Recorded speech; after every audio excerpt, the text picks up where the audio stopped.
Vários trabalhadores aqui na região, trabalhadores de fábricas importantes, de grandes multinacionais, gostariam de se somar a esse Dia Nacional de Mobilização e de Luta, que, no entanto, infelizmente, algumas das centrais sindicais, como a CUT, a Força Sindical, a CTB, priorizaram os seus acordos com o governo, priorizaram o rabo preso com os acordos com o governo e não permitiram que se mobilizassem, que se traduzisse nas ruas.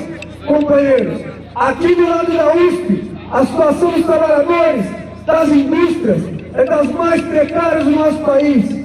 Trabalhadores recebendo salários de R$680, R$700, sofrendo com acidentes de trabalho, com um ritmo alucinante de produção, com mortes, inclusive, em locais de trabalho. E isso, companheiros, cada dia que acontece no nosso país, permanece de maneira silenciosa.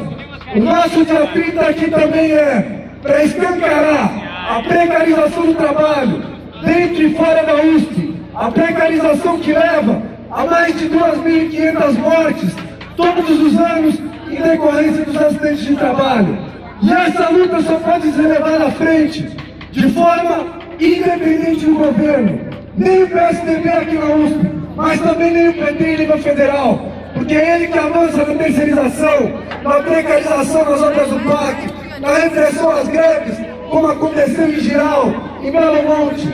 Essa nossa luta aqui também é para fazer voar a voz dos trabalhadores de Giral, dos professores do Rio de Janeiro, que estão em luta contra o governo do Cabral, e cada um dos lutadores que nesse dia, em várias partes do nosso país, está demonstrando que nós não vivemos num país modelo, num país onde o Brasil cresce, onde a economia vai bem.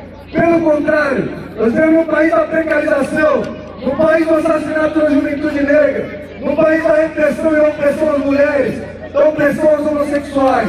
Essa é a nossa luta aqui hoje também, companheiros.